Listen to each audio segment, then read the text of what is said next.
Hello everyone, and welcome back to the RimWorld 1.5 Anomaly DLC series. Oh, we have ever so much to do today, my friends, so much to research and to discover, of course. But we also have a lot of progress that we need to make in terms of construction on the base, so one of the first things that we're doing today is deconstructing some old runes for stone blocks. During which time, we ended up finishing our research into entity containment, meaning now we can actually make our own holding chambers.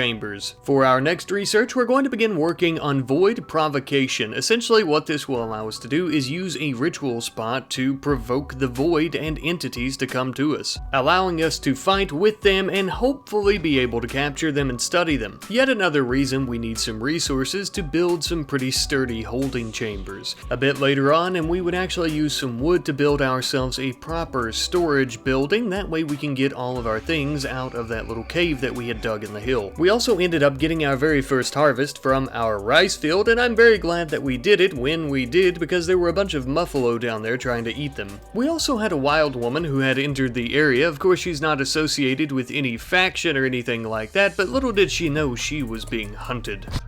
An apex predator known as Van the Ghoul jumped out and startled her and began beating on her, hoping that he'd be able to kill her and eat her. Of course, though, Van needed a little help from Daddy Jasper. There we go, nice and tender from all those shotgun pellets. Looks like the Neanderthal lady was a little bit more than Van had expected. He's looking a little worse for wear, but at least he has a nice meal at the end of all this, I suppose. Later on into the night, we were moving all of our goodies from the cave we dug out into our new proper storage room when we got a raid from the Miasma Slickers. Nothing more than a foolish waster pirate carrying a wooden club of all things. We began preparing, and then I realized I hadn't read the letter correctly. Turns out he's going to prepare for a while, so he walked right by the base to go and try and plan out his attack, I suppose. But while we were waiting on the pirate to attack us, the fun never ends, as we now have shamblers that have approached. Apparently shamblers appear to be some type of hollow husk of a humanoid, and basically they're zombies based on my understanding, but they're not infected or anything. They're actually powered by some type of dark entity. I don't really know. However, I would definitely like to know, and I think the best way for us to find out is by capturing one of them, or possibly two, or possibly all three of them, and begin studying them. But before we have the opportunity to try and capture any shamblers, we're going to have to deal with this pirate. He was trying to hit us over the head with his wooden club, and he was actually succeeding for a hot moment there, until Moon stabbed him in his abdomen. Ah yes, the old disembowelment trick. It'll get you every time. With the immediate threat neutralized, we could actually begin focusing our attention on a new holding platform so that we could capture one of the shamblers. Speaking of which, it looks like Van has encountered the pack of shamblers, and they weren't too happy to see him. I wasn't going to let him fight them since he was severely outnumbered, so we had him rush away until we could try to come in for reinforcement. We wanted to try and keep our distance, but this battle quickly became close quarters as they closed in on our colonists. So we began taking them down one by one until there was only one left. Now I really didn't want to kill this one, so we started using our fist. And after punching him in the noggin a few times, he finally hit the ground incapacitated and not dead, thankfully. That way we could actually at least capture one of them. I wish that I were able to have captured all three of them, but the risk just wasn't really worth it, because if we would have taken it easy and used our fist on all three of them to try and, incapacitate them instead of killing them, there's a high chance we would have died ourselves. Now this may not shock you, but that creature is very dirty, and one of the wounds that Moon sustained from it actually ended up getting infected. It didn't look like it was going to be an issue though, because her immunity was growing much quicker than her actual infection, and she was tending to herself with some pretty decent medicine. Eventually she ended up overcoming it, thankfully. The stress was really getting to Jasper though. I don't know if it was all these hellish entities coming from the black abyss of the void or what it was, but he was about to snap, so I ended up having him smoke a smoke leaf blunt to kind of calm the nerves and just kind of help him chill out and relax just a little bit. Ah, now that is much better. Oh, looks like we have a transport pod that is landing with a vicious ghoul that apparently used to be part of our crew. This is actually Moon's mother. My dear God. Well, I would say you could hardly call this Moon's mother at this point. After the ghoulification, it appears that the victim is barely a shell of their previous self. As far as we're aware, there is no cure for the ghoulification, but at the very least, we could capture her mother as a sentiment, and out of respect, of course. We may even be able to study her, possibly with a lot of time and a lot of hope. maybe being able to cure her, or at the very least making what's left of her life a little bit more dignified and less painful. Speaking of making things less painful, it was extremely painful for us to have to stay in this base without any damn flooring, so we ended up using a lot of the stone blocks that we had collected to begin making some beautiful stone floors. During this time, as you saw, we actually had a heat wave as well, so we also had to build some passive coolers to make sure that we don't all have a heat stroke. We definitely don't want our prisoner Akio dying to heat stroke, especially since it's really shitty for Jasper to be the only one doing all this construction. Once we get Akio on research, we'll be able to get Moon helping out with building a little. Speaking of Moon, it would appear that she's beginning to fixate on the Void, and she wishes to investigate it using the Void Provocation Ritual. Though it is a bit alarming that she's becoming somewhat obsessed with the Void, much more than our research would require, I would end up building one of these ritual areas, and we plan on using it in the very near future. Some time later though, we would actually end up having someone by the name of Fugly crashing in a transport pod who is suffering from paralactic abasia, basically meaning that they're going to be bedridden for a very long time,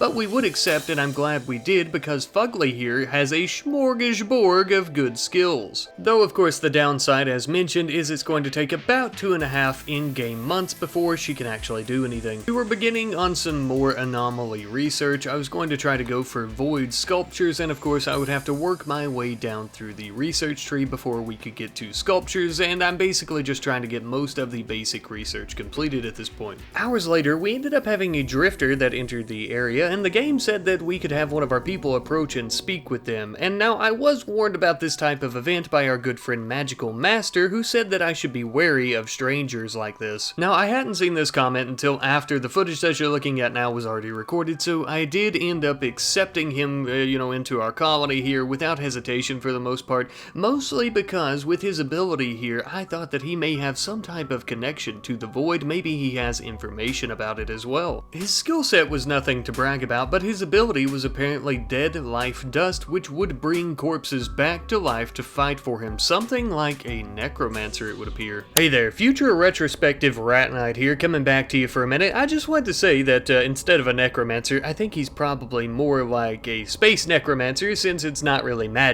and it's more of like a nanotechnology. Also, I noticed when coming back in editing, we're getting a lot of quests and different things like that where the game is basically offering up people to join us, and I thought it was a little bit weird, but I guess it's where we only have 2 people. Not really sure as to why that is. And I've only been showing the ones that I've been accepting, but we've been getting a lot more than usual. I just thought it was weird. Anyhow though, I've already spotted a teeny tiny little issue that I don't like about Rattle, the guy that we just accepted into the colony with the space necromancy or whatever. Apparently his ideology really makes him hate it when we cut down trees, which is a problem because we're always cutting down trees. Hours later though, Moon had been studying the monolith for quite a while, and she ended up having a breakthrough while doing so. She believes the monolith is actually a conduit for psychic energy, connecting to some distant location. However, she is unsure where or what it connects to. She's convinced that by studying more anomalous entities, she can find a way to close the conduit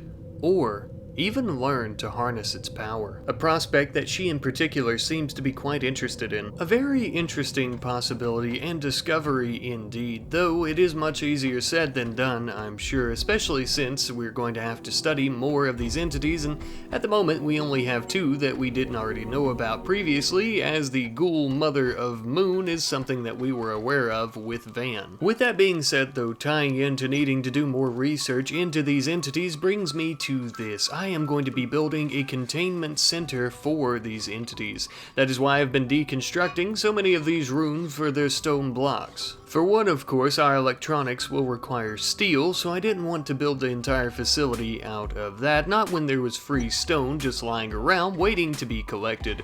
For the hallway here, I am going to be going with more wood, and just as well for the doors, I'm going to be going with wood as we were running low on stone blocks, but since there is a hallway, it kind of serves as as a buffer zone if they were to escape. It's important to remember that this is not the finished facility, more of a first iteration or prototype. As we were bringing our first entity over, the Shambler, it ended up dying, most likely because I was stupid and forgot to try to heal it while it was in its holding platform. Unfortunately, that means that we now only have 2 entities left to study, one of them actually being Moon's ghoul mother, which, as mentioned before, we are pretty familiar with the ghoulification process, but at the very least, I suppose it couldn't hurt to try to study further into ghouls. We would, however, end up discovering a new type of entity when we were being assaulted by a Gore Hulk, which is apparently some large porcupine-looking humanoid creature with mangled flesh and large spikes. Nevertheless, regardless of how intimidating this big creature was, we would have to take it down so that it didn't kill us for one, but preferably so that we may study it. This monstrosity, shocking to no one, put up one hell of a fight, but after taking several bullets to what could only be described as its chest, it eventually fell.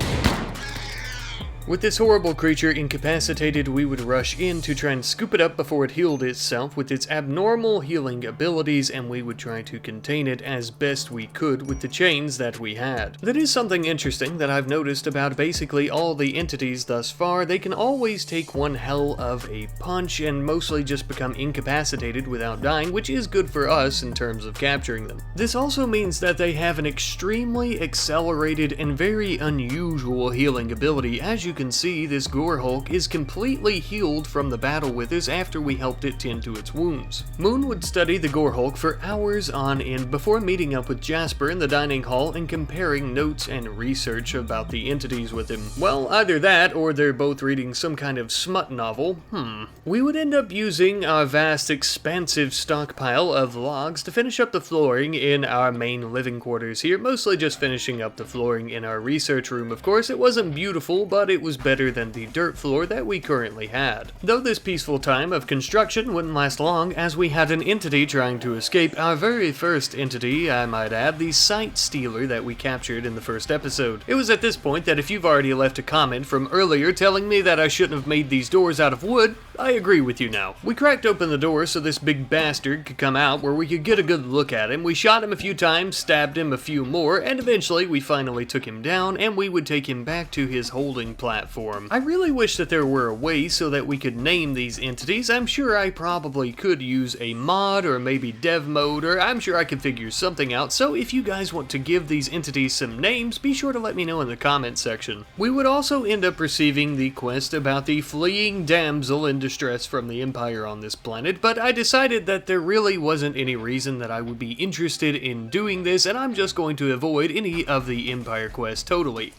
However, then we ended up having the Deserter quest, and I thought, you know, I really could use another set of guns and or hands, so maybe we accept this one. I know most people think of this quest as a cheap way to get a pretty decent pawn, and I totally agree with you, but we are fighting cosmic entities from the void of a different universe, so I thought maybe it was fair, and also they're a hussar, or whatever you call that race, so that means that they have a drug dependency we're going to have to take care of, so it kind of evens out. Even though their stats are really good, or at least their combat and medical stats. I don't know, I think it's kind of fair. During this time, we had also finally recruited Akio, so we can finally get him doing some intellectual research for us, which will free Moon up for construction and other activities. But most likely, just as importantly, that does mean we also have another set of hands to help us take on this filthy Imperial champion that's hunting down our new recruit. We did our best to try and keep our distance and fire from afar, but the shield that he was wearing made it quite hard to get through to his soft and mushy little skin. As he was rushing towards us, we continued firing upon him, the shield basically absorbing everything we threw its way until eventually it gave out. With his shield finally overloaded, this was the perfect opportunity for us to lay a great big ass whooping on him.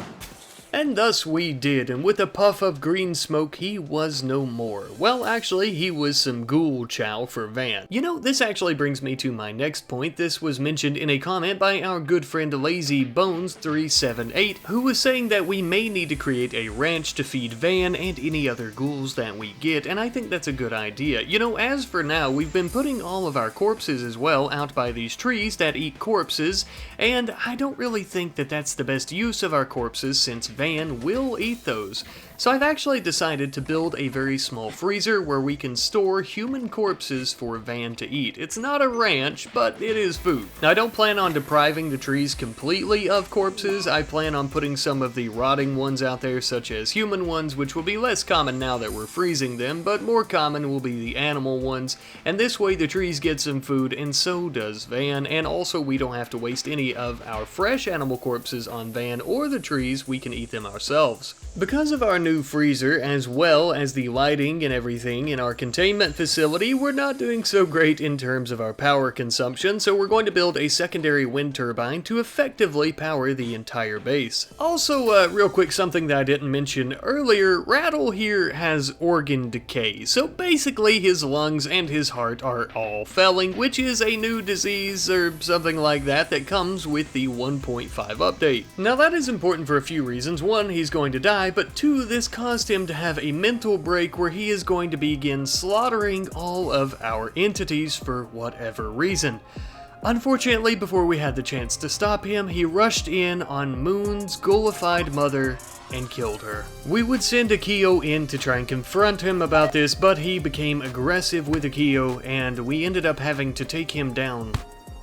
Since his organs are decaying, I had no interest in keeping him around. I thought about trying to kill him, but before we could do so, he started trying to crawl away. We wouldn't let Akio have the final blow. No, that belongs to Moon. Organ decay or not, ghoul or not, killing Moon's mother was a damn travesty, and he will pay for it. With one final thrust of the knife into his heart, Rattle was dead. Vengeance was served, but it wouldn't bring back Moon's mother. Not that there was much of her left to begin with. Truthfully, Rattle may have done her a favor, but that was not the intention of his actions. We were wrong to have trusted a stranger, but we won't make that same mistake twice. We would then continue making further improvements upon our containment facility, mostly just adding in some metallic flooring underneath the actual containment rooms and their holding platforms.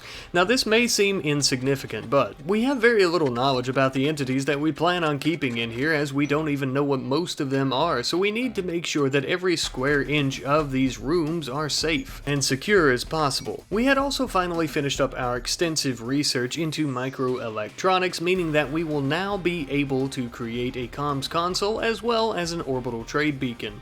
Now that that's finished though, we're going to begin researching solar panels, which will also be a much more reliable source of energy. A source of energy that we're definitely going to be needing for the comms console and orbital trade beacon. After building them, I am going to go ahead and switch them off, as we don't plan on using them anytime soon, as we really don't have anyone to contact or trade with at this moment, but also because they use up a lot of power. Thankfully though, with Akio's wit, it didn't take us very long to finish up our research into solar panels, and we would actually end up building our very first not too long thereafter. And luckily this was also just before winter, so we shouldn't have any problem powering our heaters all throughout. As you can see, we are experiencing our very first snowfall since we crashed here on the planet. The winds and the snow are very cold, but not near as cold as what lies within the void. We had prepared quite well for wintertime, but something that we had still yet to prepare for were attacks. With how frequent raids have been lately, not to mention all the entities that have been entering the area, like the shamblers that got the drop on Van, I felt the need to actually begin building some proper defenses. I actually started building some large wooden walls in the southern section of the base. I would also end up building some leather sandbags and wooden barricades just to the east, that way we can shoot from this area and be somewhat covered. Now I know I'm building a lot of this out of wood, and that's mostly just because it is the most abundant resource near us. In the very near future I hope to replace this with either metal or stone blocks, of course, but for now this should offer some pretty ample protection against any enemies. Speak of the devil, it would appear that we have a sight stealer that's trying to throw punches with Van. This poor dumb creature has no idea. After studying the one that we have in captivity, we know exactly where its weak points are. Easy peasy lemon squeezy. There is still much to learn about these entities, but the more we learn, the easier they seem to be to defeat. The majority of them do seem to be organic life forms, which means that if we can make them bleed, they can die. Even so, after all of our research into these creatures and their weaknesses, of course there are still many that we don't know about, so it's going to be in our best interest to build some great defenses, or at the very least some mediocre defenses for the time being. Of course though, the entities are not the only enemies that we have to worry about. We still have plenty of pirates and other people on this planet who don't exactly want us to continue breathing. So I suppose it's a good thing that we've constructed ourselves a small fortress that we can live in now. Not exactly par for the course for your average research mission, but this mission has been anything but average. So much to learn here and so much to discover, but all shall be revealed in time.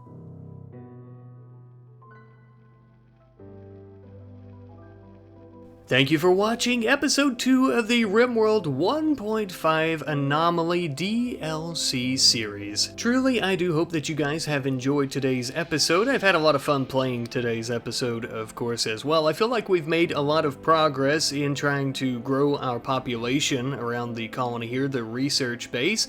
But not only that, we've made a shit ton of progress just in the base in itself, especially with defenses and just growing the walls and new buildings and even putting down some nice flooring, which is always important in any colony. Of course though, I do apologize to those of you who are expecting some longer videos right from the get-go here. I know yesterday when I uploaded episode 1, I was even talking about how I want to try and get these episodes around about 25 to 30 minutes, and I had hoped to do that with this episode, but today I am trying to get 2 episodes done, so episode 2 and episode 3 if I can.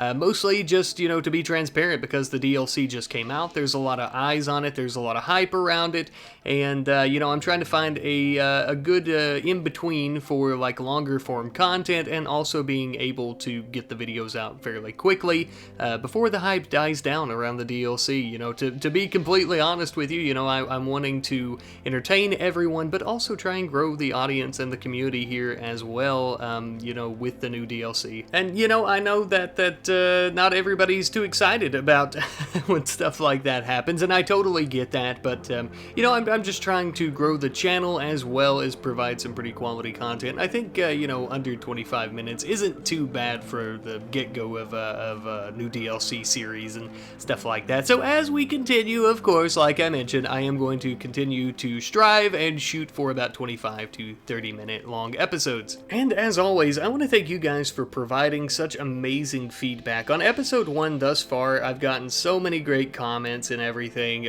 great suggestions. I kind of read through about the 1.5 update and the Anomaly DLC, but of course I haven't read everything, like I mentioned. I like to be surprised by some of the stuff because it's just more fun for me that way, but you guys have been providing me with a lot of information and helpful tips, and I really appreciate that. Once again though, thank you guys ever so much for watching. I love you guys so much. I'll see you next time. Goodbye.